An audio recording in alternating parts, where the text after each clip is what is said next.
All right. Hello, everybody. So, welcome to today's charity stream, Beyond the Screen, a conversation and Q&A regarding autism in the online space. Whether you're tuned in live or through YouTube, we appreciate you being here to talk all things about authentic connections in virtual spaces, from professional networking to fandom communities. And so, we'll start with intro. So, my name's Alyssa. My pronouns are she, they, and I'm a non-traditional pharmacist and medical writer. I'm also a Twitch streamer, cosplayer, and content creator. I've always been fascinated with improving connections with others, whether it is for networking or developing friendships. We also have my mod, Pooj, right here. She'll be known as Lou Deer Zero in the chat, and she'll be giving me some in-person support. And so, without further ado, Coach, can you introduce yourself? Hi, everybody. My name is Coach Lee Hopkins. I'm a social connections coach. I help late diagnosed autistic people make friends, make real relationships. And I like to shorten it to say I help really smart people make friends because I think our community is totally full of them, really smart people. That is. So it looks like I froze. Did I? It looks like you froze.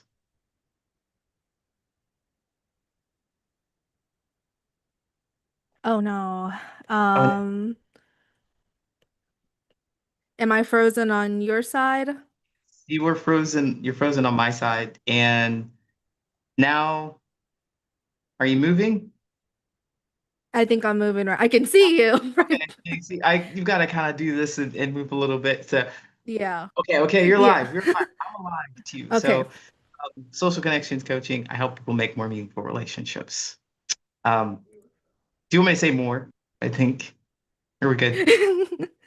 Yep, nope, we're all good. Okay. So it seems like I am facing some technical difficulties on the Twitch side. So is it okay if I send your YouTube link to my viewers on your side? That's perfect. That's fine. Yeah.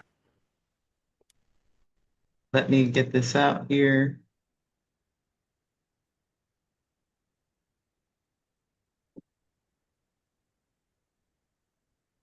There.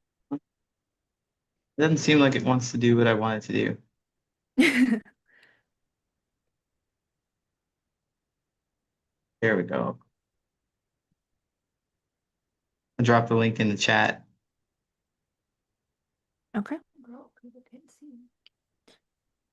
I know. I'm gonna send a YouTube link on his side.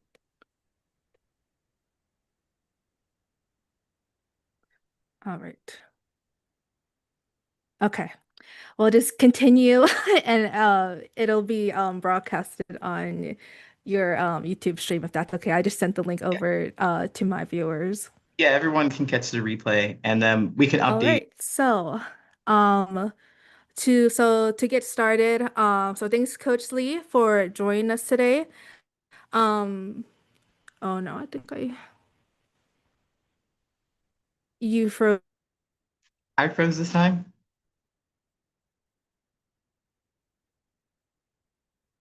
Well, sometimes we have technical difficulties, and we don't let those things get us down. I will talk okay. until we come back. You're back. Okay. All right, I'm back. So sorry about that. Um But yeah, so thank you again, Coach Lee, for joining us today. So today we're raising awareness and donations for the Autistic Self-Advocacy Network. And so that is a nonprofit that fights for disability rights and neurodivergent-led change. If at any time you have questions on the nonprofit or how to donate, I believe Pooja will also be in Coach Lee's chat, so she can send over the links that are prevalent. If you wish to send any donations, she'll send the link to my Twitch channel that has the direct way to donate towards the cause. So sorry about that. This is all about the perks of having virtual spaces. You gotta deal with all the tech stuff. Hmm. So as we talk, feel free to drop your questions in the chat. Just make sure they're on topic and not asking for medical advice, as that is not the focus of the conversation. Those questions will be deleted, and so we'll be answering them later during the last 20 minutes of today's stream. All right. Just to get things started, so Lee, I'd love if you could tell the folks a little bit about your journey and what led you to start Patterns of Possibility.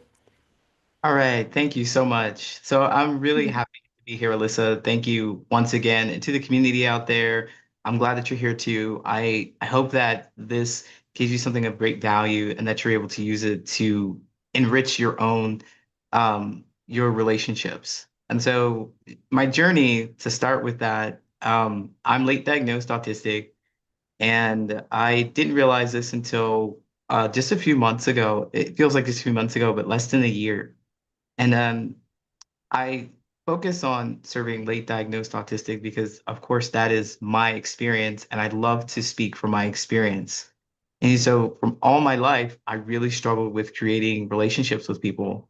I missed social cues. I asked too many questions, like too many obvious questions. They weren't obvious to me, but I asked too many questions that would get people looking at me like, why did you ask that?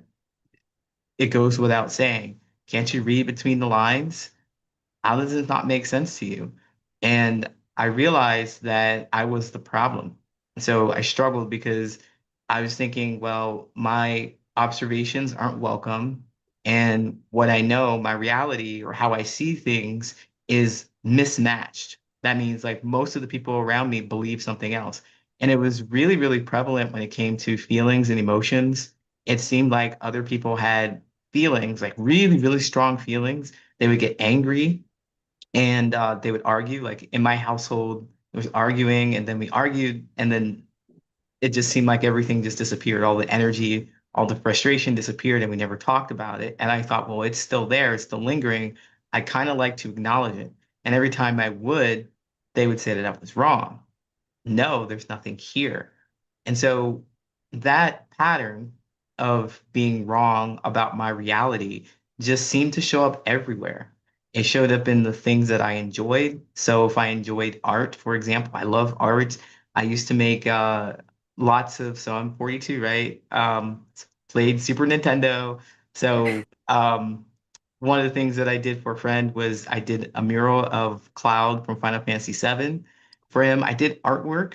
I Mhm. created a Charizard out of ceramic, so it's like a Charizard jar, and those things were fun and interesting to me, but they weren't really celebrated by many people in my life. The close people in my life, they weren't really celebrated, and it was like, well, my whole reality and the things that I know and who I am must just be wrong. And I carried that with me into adulthood, into different relationships, romantic relationships, into friendships. And I always felt like I had to hide something. So I struggled with that for many, many years. And then finally, in my 30s, I've got some real therapy that could help me. So still, I haven't been diagnosed with autism. I just didn't know that I had emotional depth to me. I didn't know how to express that. So I understood. I got some help and support with being able to express myself. And I thought, well, this is it. I need to use this and go make real friends. But still, I was missing social cues. I shared a little way too much with other people. I would just open up and I would just share everything because I thought, well, that's how you connect with people. And I'll never forget, quick story is that I was in therapy and I learned that I should use some positive attitude. That means just kind of go out there with the law of attraction in mind. You attract what you want, just believe in it, just be positive about it, set goals. So I went to this comedy show and I'm in my 30s, early 30s, about 10 years ago. I'm into this comedy show and I had a goal. I'm just going to meet one person and then I'm going to be open and vulnerable with them because that's how you make a connection, right? Right? Yeah, that's right. Make the connection. So I go into this comedy event, I scope out this, and I meet one person, and it seemed like we're having a good time. We're talking. And so this vulnerable thing that I wanted to share was super deep, but I thought the more deep, the easier, the better the connection. So I'm transgendered female to male, and I've been transitioned for almost 9 years, almost 10 years actually. Um, and that was the thing I wanted to tell him. And so as we were in conversation, I was using this technique that I teach to my clients, which is really where you start small and you try to get closer. I call this the we, you, me technique, where you talk about something that is far from you, like we. So say I want to talk about me being transgendered, so I'll talk about the transgender community instead. So I referenced some article that came out and it seemed like they didn't have a problem with it. So I'm like, okay, good. It's a good sign. And then I'll talk about the you piece. The you is like somebody that I know that's close to me, but it's not me. So like a friend, I have a friend who's transgendered. So I started talking about how I know some people in the LGBT community. So I'm like, all right, cool, no problem with that either. And then I moved a little further, closer to them by talking about me. Like, okay, because they, after hearing me say, look, I know some trans people, and he's like, I've never seen a trans person before. He said that to me because he doesn't know. So I'm like, you know what? We're going to get closer right now. I'm going to open up and I'm going to tell you. And so I opened up and I told him I'm transgendered.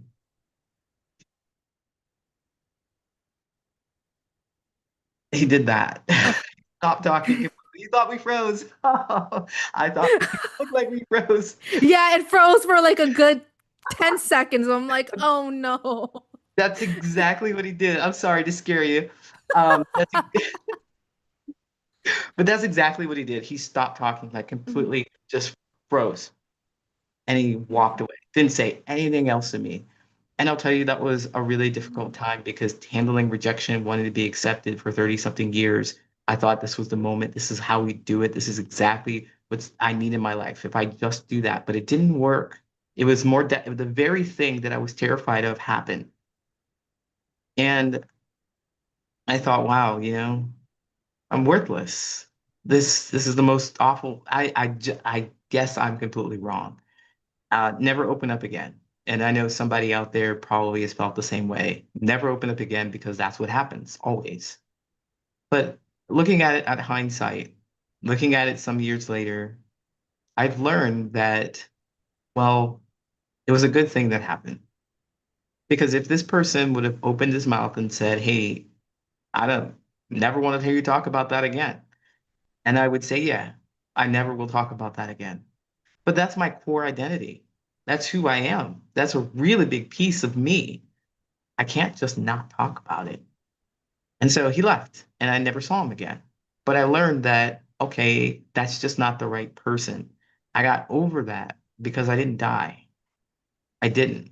I learned specifically some things you don't talk to people about right off the bat. In fact, if I had been paying attention more, and I teach my clients this again, the we, you, me method, if I had paid a little more attention to how they respond with the we and the you, well, I've never seen one before, I could have dug into what they felt about that instead of revealing to myself and completely shocking that person and exposing myself and feeling hurt and rejected. I could have not gone so deep. And so I teach my clients things like that so that they're able to have more meaningful conversations without exposing themselves because we autistic, we miss those social cues. And especially late diagnosed, we don't get that intervention that really helps us with those social cues. Like somebody who's been diagnosed earlier, they might get the support and help that they need now that we know lots of signs of autism. Thank you for sharing the story with me, Coach Lee. So, I can't help but notice that, like, I actually resonate with the beginning part of your story, talking about how, like, society sees, I guess, accomplishments or celebrations in a way that is, I guess, standard in a way. And so, like, for example, it would be like getting your doctorate. But when it comes to the arts, which I feel like is very prevalent for people in a neurodivergent spectrum, tends to be very looked down upon. So I remember that like around the same time that I got my doctor, I said, "Oh, hey, I've been a content creator and cosplayer for." Oh no, did I freeze? No, no, Did I no, freeze? Oh, okay. that's Okay, me. good. No. Okay. You froze on my side. But okay, so I'll keep talking. So um I can't help but feel that like I always felt like the odd one. And I also haven't been diagnosed with autism. However,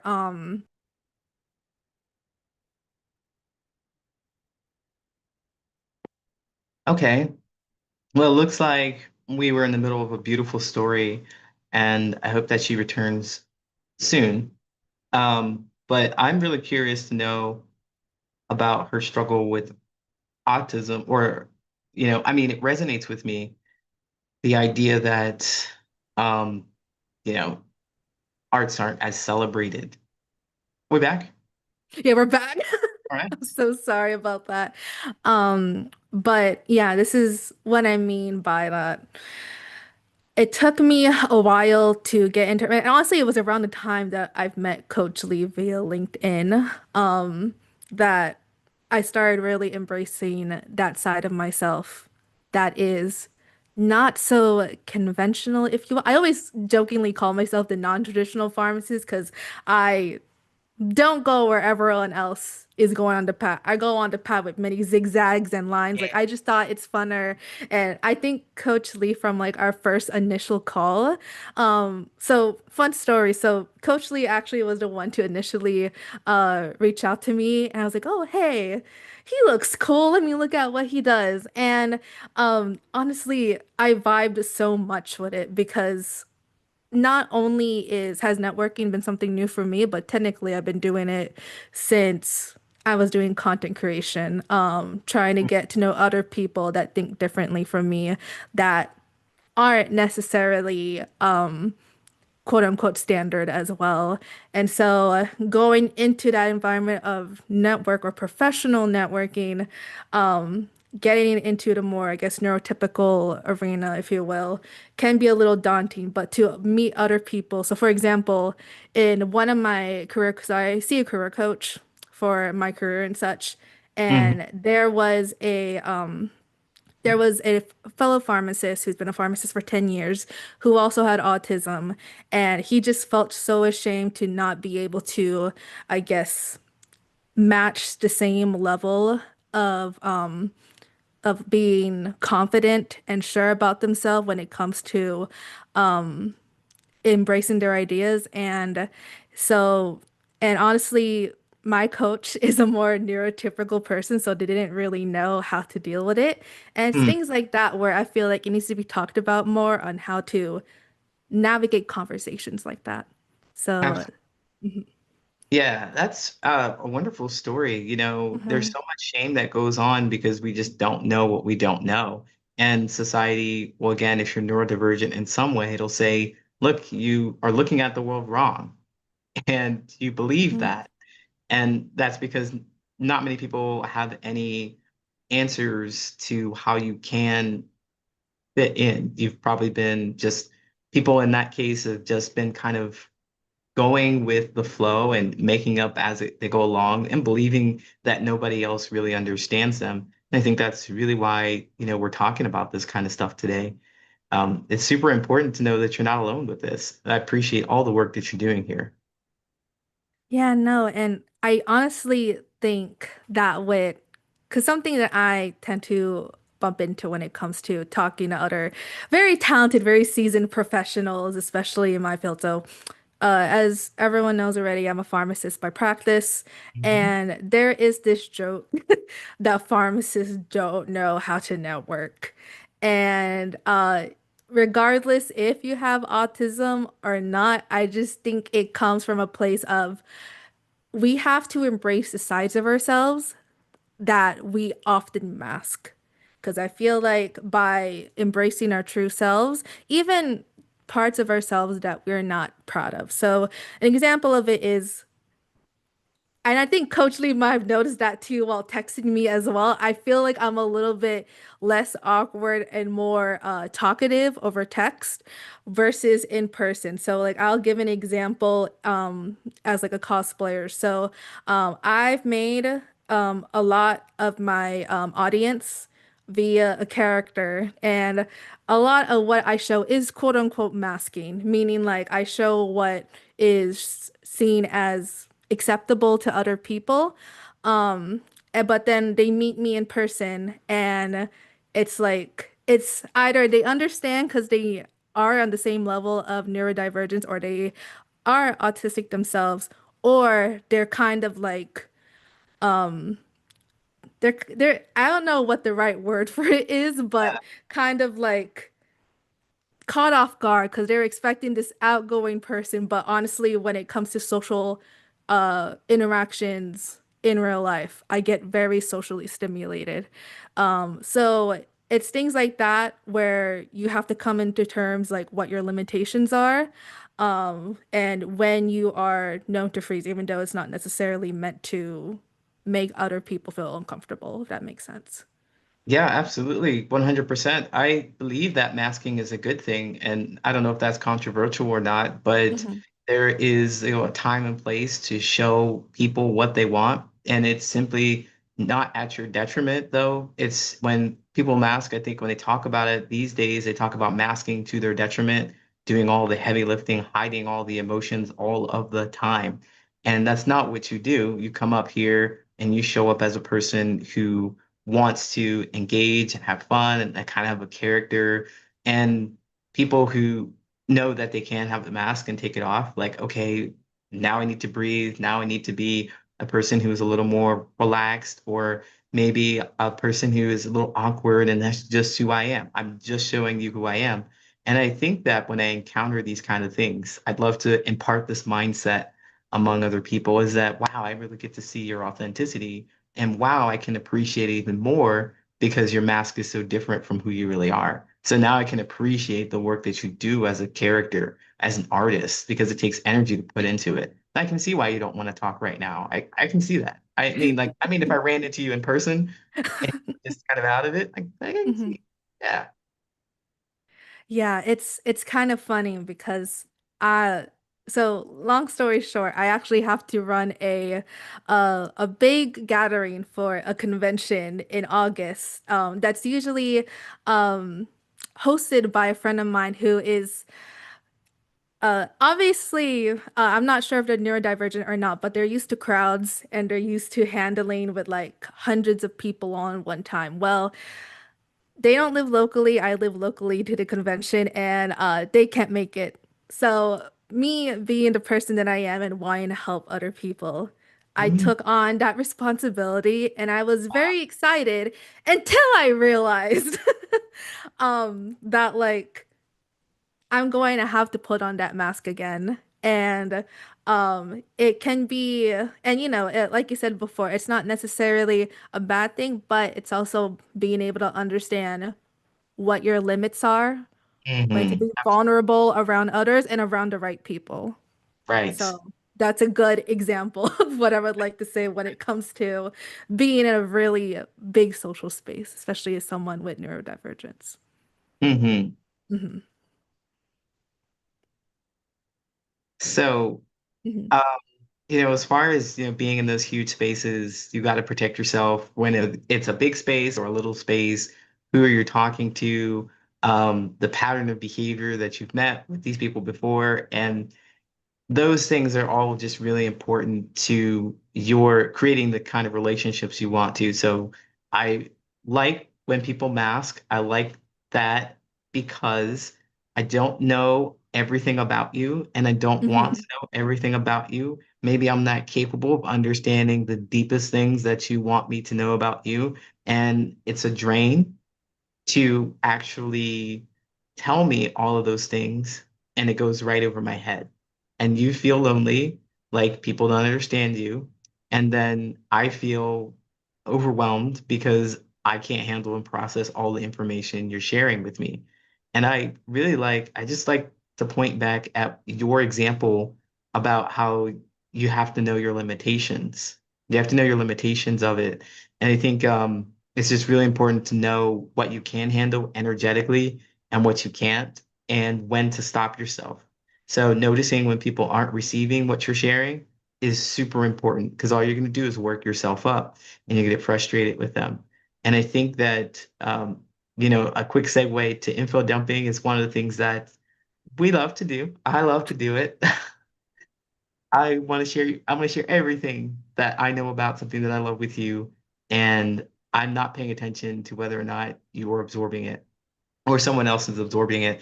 And that causes a problem, of course, because you are spending all your energy. And I think the deepest desire that we have is to be understood above anything, especially being neurodivergent, especially being dismissed, especially being unheard for many years. You want somebody to just understand you. And you get to a point where somebody is standing in front of you and you want to share all the things that you love with them, just like blah, blah, blah, blah, blah, blah, blah. But at the end of the day, after it ends, after you might feel this feeling of relief from finally letting it out, they don't understand and they want to move away from you because they don't want that experience again. And it's really important for us to pay attention to whether or not they're receiving that information from us. Are they nodding their head? Give them a moment to talk to you. Are they asking questions? Are they following up? Watching their eyes. Are they looking like they're bored? Are they just asking questions? That's important too. If they're just asking questions, they're not forming their own statements because if they are forming their own statements, it's relatable to them. It'll start clicking like, oh, you're talking about trains. I know trains. I watched this show or something like that, and they relate to it. So they'll reveal some more things about them, and it kind of keeps it equal with them. So um, it's really important to pay attention to the energy that you're putting out, how other people are receiving it, because that's what really makes that kind of connection that you're looking for. The depth of the connection that you want is understanding that they understand you. I have to agree completely, Coach Hopkins. So just looking, watching our time.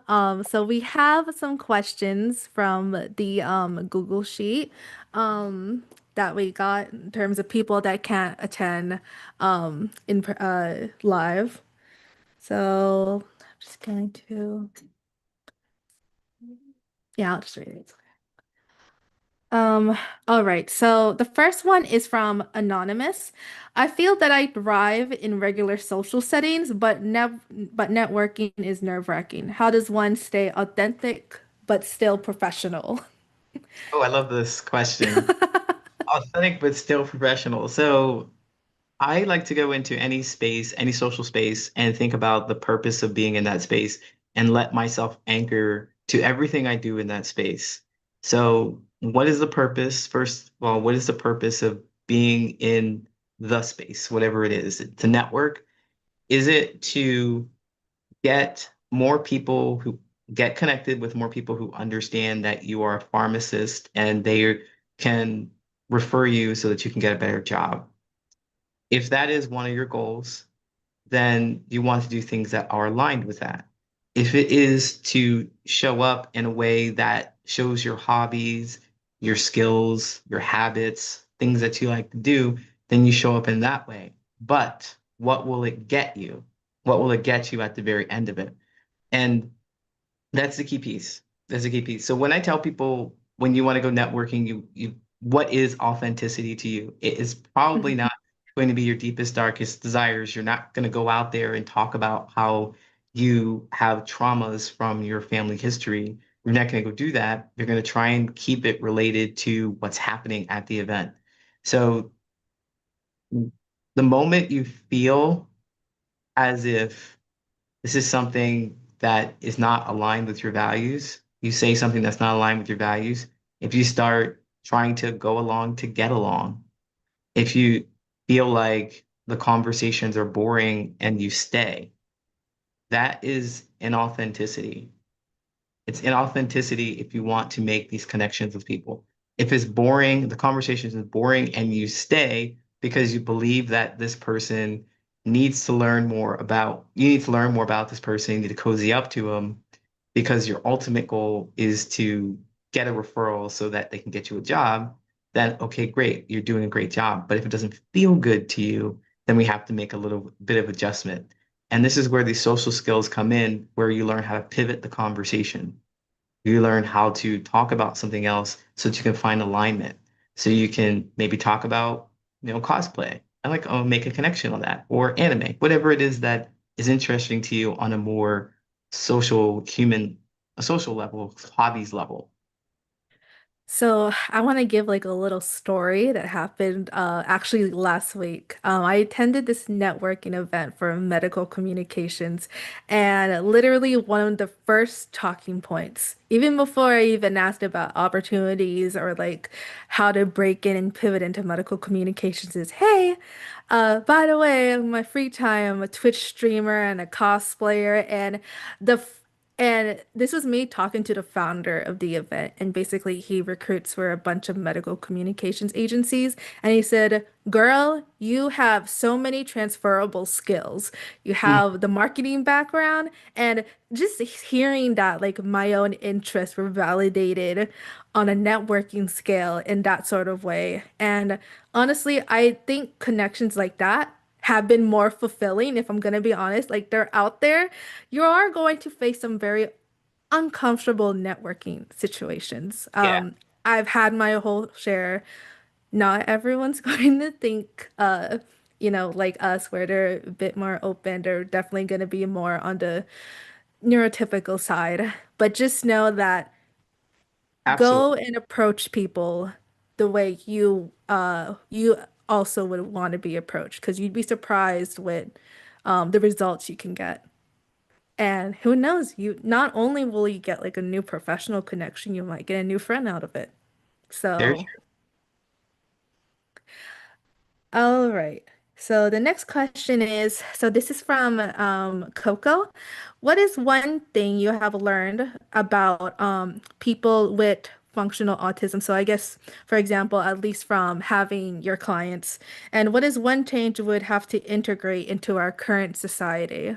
So I guess with how conversations happen. one thing that I've learned is it just seems to be a pattern that reinforces themselves.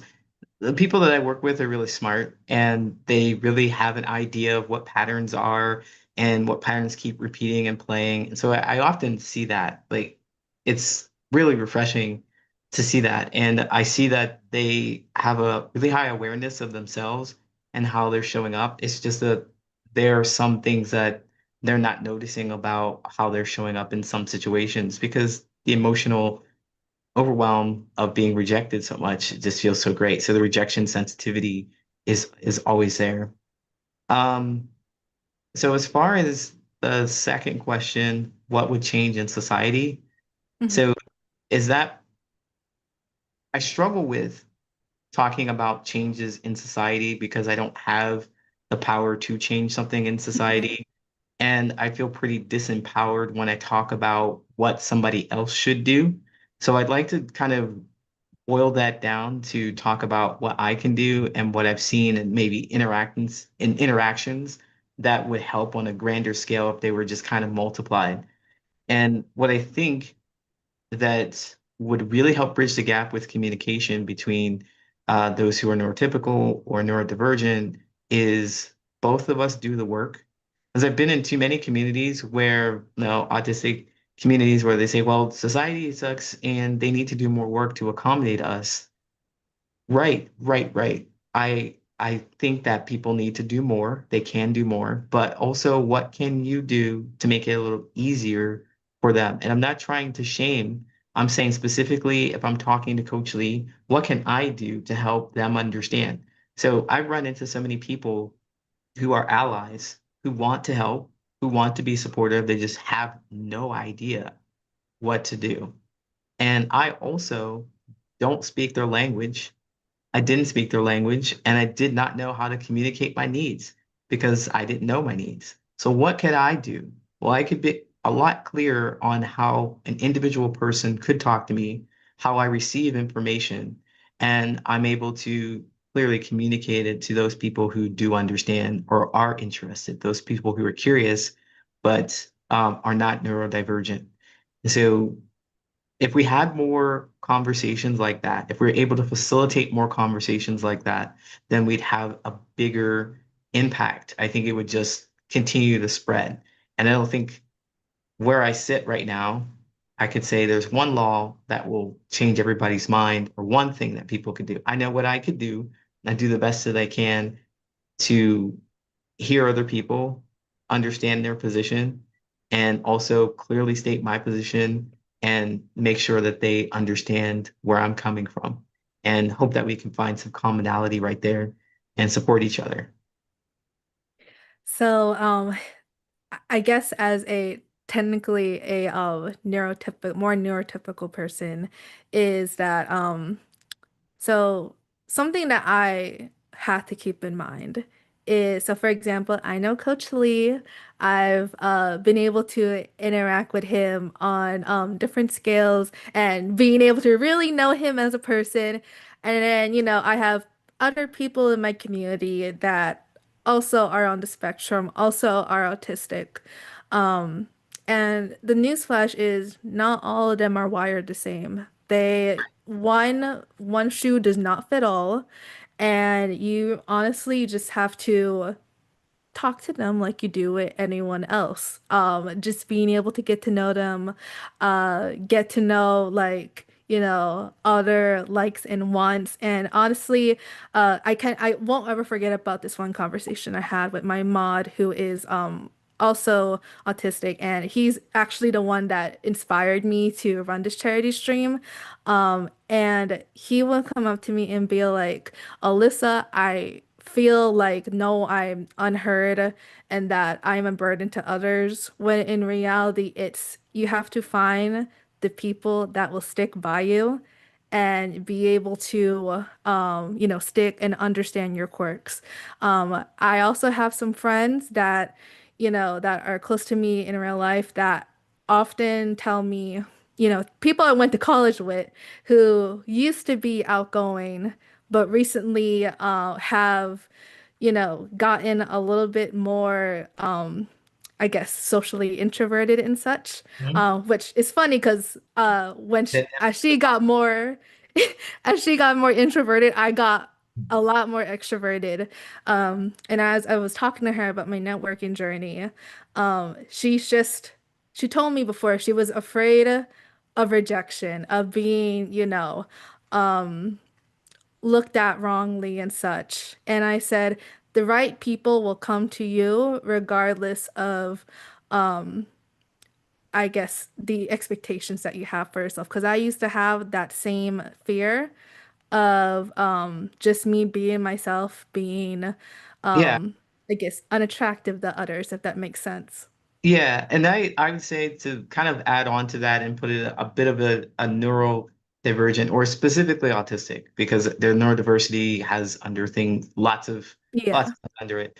But specifically autistic, it's like I've heard those things before. I've heard people will come to you and you just have to believe. And it frustrated me. You just have to love yourself because like how do you do that? Because I'm doing the literal thing. Actually, how do you do that? Okay. I am going to take notes right now. Tell me. Somebody tell me exactly what I need to do. If there's so many people that love and care about me, then why am I keep missing them? What am I doing or what are they doing? My reality just kept saying that's not true. That's not true, even though people would tell me it's true, it's true. And so we as pattern seekers, autistic as pattern seekers, I really help you understand exactly how the experience shows up to you. And what I mean by that is that how do you feel it? How do you hear it? How do you smell it? The taste is there too, but all the five senses, how do you experience it? So what did they say? What did you see? And get out of your head with it. You need to be able to explain what you saw, what you heard to someone. And then you go and you take that and you check it against the reality. Well, they said this one thing. They didn't message me back. They didn't message me back after a couple of days. And you might get all in your head and think, oh, they just don't like me or something's going on with me. But really, there's something else going on. And what can we do to validate your reality? Well, talk to them. Like, say that I don't think you like me. Scary, right? But I don't think you like me. Then prove it. Well, you didn't text me back. That's the real that's the experience you had. We didn't text me back. And then you get an understanding. Okay, they were busy. Well, it happened again. Okay, tell them. Second time, third time, it happened again. Ooh, now you have some evidence. Now you really have evidence and you might be able to move on to the next place where you just realize they're just not texting you back. Is that what you want? Does that feel good to you? If not, then you get to have a sound reason for moving on, for letting go. So then you can start using this evidence to verify whether or not these are the right people. So are they putting up with your quirks or are they really enjoying it? Do they really understand your quirks? You get to test and experiment to really understand that because it is nice to say, people are going to love you everywhere. Yeah, of course, of course. But you get frustrated if you just kept running the same people who don't, who don't. What are you doing wrong? That's what I was thinking. Like, what did I do wrong? Yeah, no, I think a little bit more commentary before I move on to the next question, and we'll go to the chat questions as well. Um, yeah, I think it's honestly funny because I've had a good friend that was friends with me for 10 years, and it was sort of, linked to like my people pleasing, linked to symptoms of me being neurodivergent and such being like, okay, all the bad situations that happen that it must be my fault because she's still around and I must be doing something wrong. When in reality, it is something that builds up over time and you kind of have to get into your head and see things more objectively and be like, okay, what is actually happening in the situation? It may not be you problem. And as I'd like to say about other people, some people are meant to be in your life for 5 seasons, and other people are meant to be in your life for just half a season. And See, that's okay. yep, you're supposed to just learn one thing from. I love this. I think we put it on a t-shirt with your smiling face. It might not be a you problem. It might not be a you problem. It's simple, and that's so true. Exactly. We're making it all about us, but it's not. Yeah, and I mean, and unfortunately, I feel like something that all people pleasers have in common is that we're not selfish enough. Yeah. It's okay to be selfish, guys. That is something that I've had to come in terms with recently after 15 plus years of being a people pleaser. And in fact, So, I know that we're going to move on to questions, but this is just too yes. people pleasing thing. I just want to jump on this because Hmm. I liked what you said. Again, another t-shirt moment. We're just not selfish enough. And I think that that's what ruins, of course, our relationships. And that's what you're talking about is not being selfish enough. But it does a disservice to everybody. Everybody. You think that if you give, give, give, and give, that people are going to like you and they're going to support you, but they don't really know you. And that's a key piece. And so when you finally take off the mask, or when you finally stop people pleasing, they're going to look at you and be like, what? What? You fooled me. You deceived me. You were somebody that you said you were somebody else. You were somebody else. And this happened to me personally because Mm. after I had shared with that one person that I was a trans man, I figured I'll never tell anybody that again unless I'm going to sleep with them because they're the only people that need to know. Smart, right? Smart. That's a good idea because I wanted to protect myself. But I ended up befriending someone at work. I've known them for maybe 3 years, 2 to 3 years. I met the wife and their kids and everything. Didn't know I was transgendered. And so this was before the pandemic, but then the pandemic hit and we started talking more because there was like nothing else to do. We started talking, we are getting closer Hmm. and connecting. And then I started, you know what? I'm gonna start dating again because I haven't dated anybody here in several years. So I'm gonna start dating again. I get on these apps and I talk to him about it, and I get rejected left and right, getting rejected left and right. And it's because I was transgendered. And I talked to him about it. I didn't tell him I was trans because he didn't know. But I was like, I keep getting rejected. And he looked at me as true straight guy fashion. And he says, you don't look that ugly. I don't know what's going on. But he was trying to be supportive. He was really trying to help me. He was trying to be there for me, but he didn't know how to do it. And I know I needed something that he couldn't deliver. And I could not get the thing that I needed because I lied to him, essentially lied by omission. I didn't tell him that something that was really important to me, that was a really core part of who I am. And the relationship was fake. And so I moved to fix that. And I told him. And it wasn't like he outright rejected me. He was just really shocked. And our relationship just fizzled away. But it does everybody an injustice. So don't people please don't give people what you think they want. Give them what they want. If it aligns with your values. Mm. Don't do it again if it's not your values. All right. All right, so let's move on to the chat because now we only have 15 minutes left, I know which they're is yeah, I feel like, with our conversation, it just completely flew by and that's pretty impressive considering all the tech issues. yeah. Yeah. All right, so we have a question from Alley Cat here. Late diagnosed ADHD here. Do you see neurodivergent people gravitating towards each other? Yes. Like I definitely think so. And it could be two things. The world is like, oh, you're different and go over there. Like pointing to go over there somewhere away from me. You're different. It could feel like that. Or it could feel more like, I don't want to be in this space because I don't think anybody really gets me. And go find somebody else. Whichever one you'd like to choose can be your reality. I really like to choose the one that says, I'm looking for somebody who understands me. And so I'm not forced out of any place. I'm just going to where it feels better.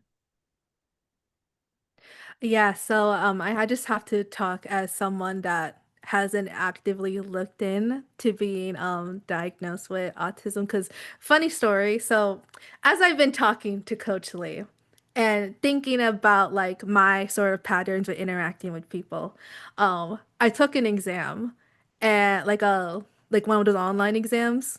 Mm, And it said that I was neurotypical. And I said, this still doesn't seem right. So I actually manually, diagnosed myself. And after much thought, and this is why they say that autism is on a spectrum.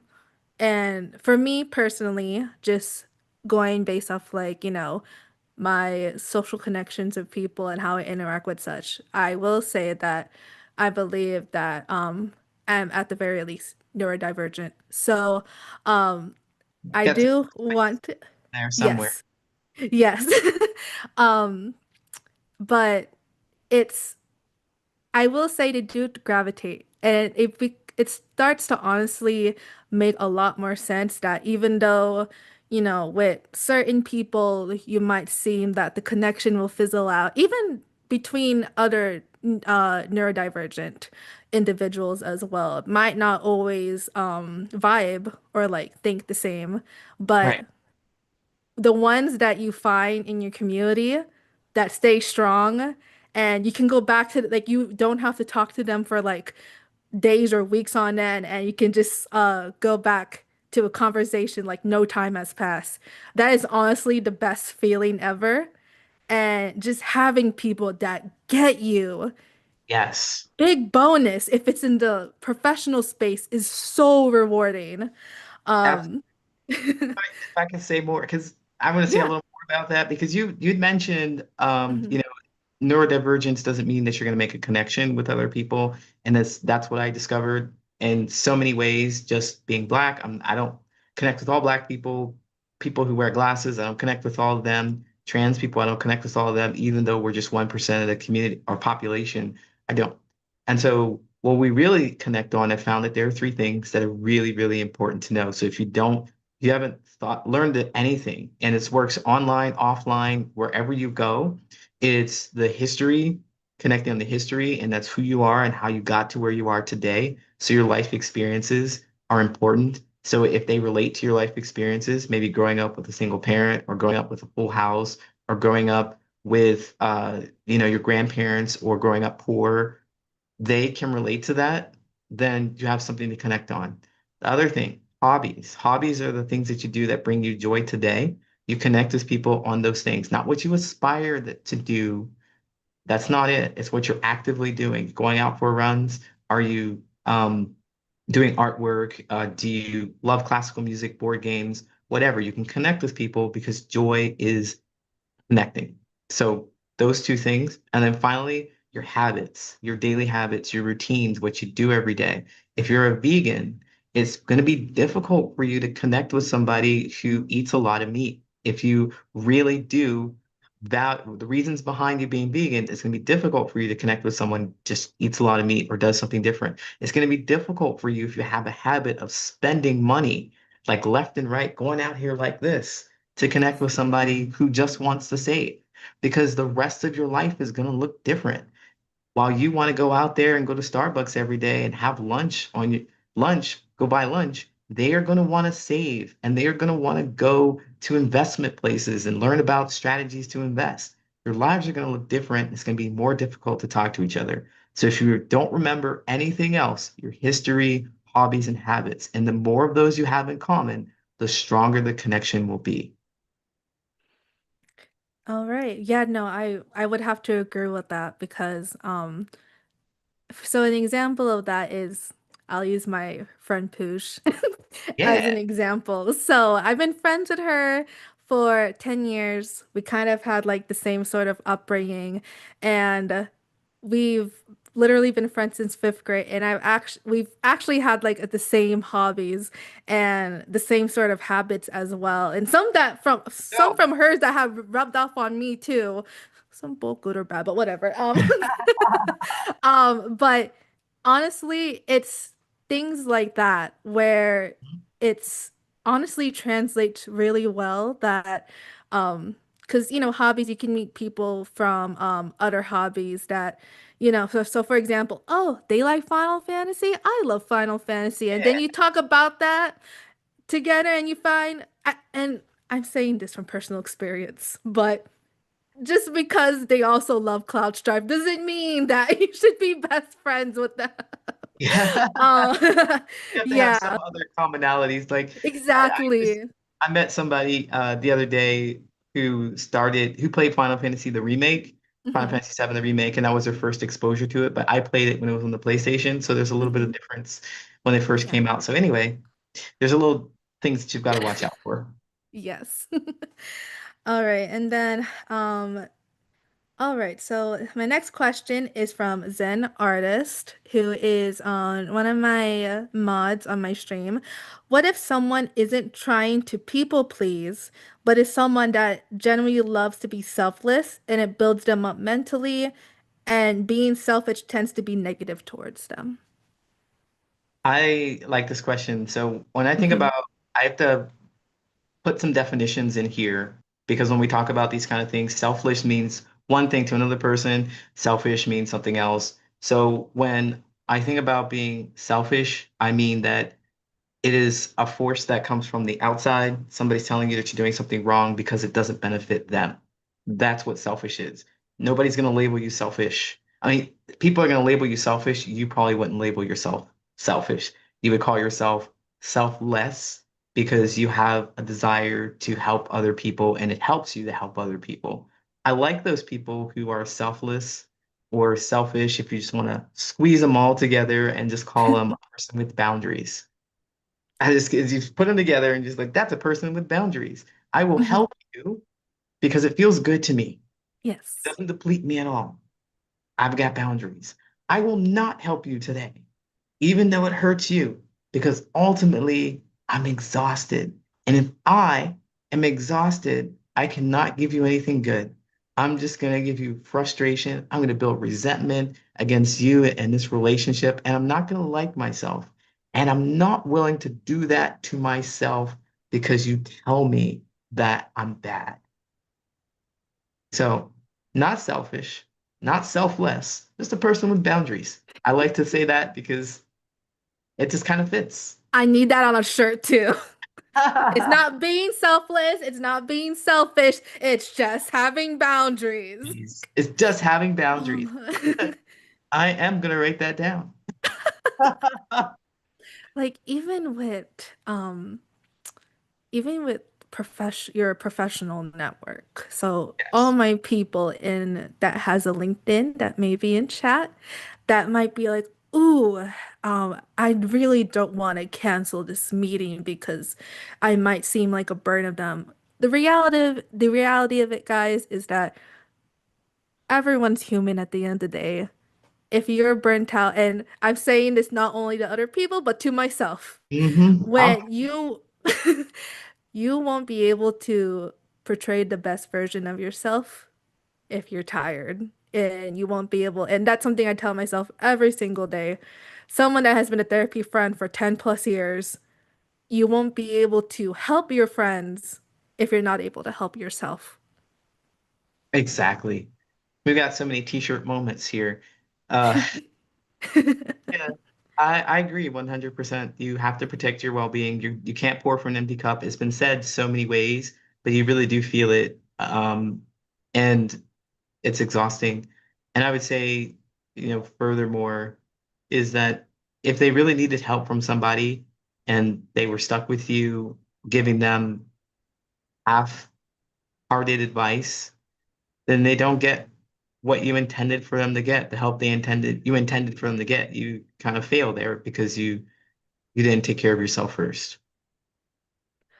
Okay, so I noticed that we only have 4 minutes left of the stream. That is crazy how much time can pass between the both of us just talking, and like we honestly got through so much. So thank you again, Coach Lee, for having this conversation with me. Yes. Very insightful, and I really hope the audience today was able to take away something from this conversation. Yeah. And before we go, could I invite them for something? Can I invite them to Oh, something? sure, of course, of course. Well, earlier somebody had talked about, society and making something better for society, and I definitely believe in that. And I want to do it at a granular level with individuals. So I have this idea. This fall, I'm curating the Social Connection Summit. So it's a virtual event for late diagnosed autistic and ADHD professionals who are navigating relationships at work, in leadership, and in life. And is also a place for those who are not autistic, who are not ADHD, but they are professionals, they are allies, they are leaders who want to learn. The space is specifically created so that neurodivergent, specifically the groups that I talked about, they have people who are going to speak to their experience with actionable steps and insights. And we also have people who are not autistic, ADHD leaders who are in a position to make change. They want to do something, they just don't know what to do. They will also be speaking. So we have someone who coaches people who are suffering from workplace bullying and people who to give some insight and advice on what to do when that happens. So those who are neurotypical, they come to the space and they don't know that it's happening. Here's the information, here's how to know. And the same for people who are neurodivergent, here's how you can know what's happening as well. And then if you're recently diagnosed, should you get diagnosed? I mean, if you're suspecting, should you get diagnosed? And then when you get recently diagnosed, what can you ask for at work? What kind of accommodations should you ask for? So it's purely informational. It's also meant to connect each other. So if you're struggling, you don't know nobody else who is neurodivergent like you, then you're going to meet people like this at this event, and you're going to get really powerful support and information to help you navigate those spaces so that you're not alone. It's the whole thing is help everybody talk to each other. If I could just say that very simply, I just want to help everybody talk to each other. And so it's happening September 24th and September 25th. If you go to the Social Connections Patterns of Possibility, so go to patternsofpossibility.com. That's my website. You go up to the top and you'll see there's a little bar up there. Click on that. It'll take you to our landing page and enter your email address to get some early updates, behind the scene insights. And I've got a bonus resource there for you when you sign up. So if you ever struggle with actually asking for things that you need, that bonus resource is about 3 ways you can ask for what you need without feeling like you're too much. But come to the Social Connection Summit. It's going to be everything you need to help you make those meaningful relationships. All right. I honestly didn't know about that, Coach Lee. I will have to join for myself because honestly, I think one of the hardest things for people that are late diagnosed is what are the next steps? And so Yeah. I think that will be a good way for them to get acclimated. So once Absolutely. again, once again, Coach Lee, thank you so much for joining us today. Thank you for having me. It was a pleasure to hear your stories, and I've got some t-shirts to make. So, yeah. Me All too. See ya, everybody. right, bye.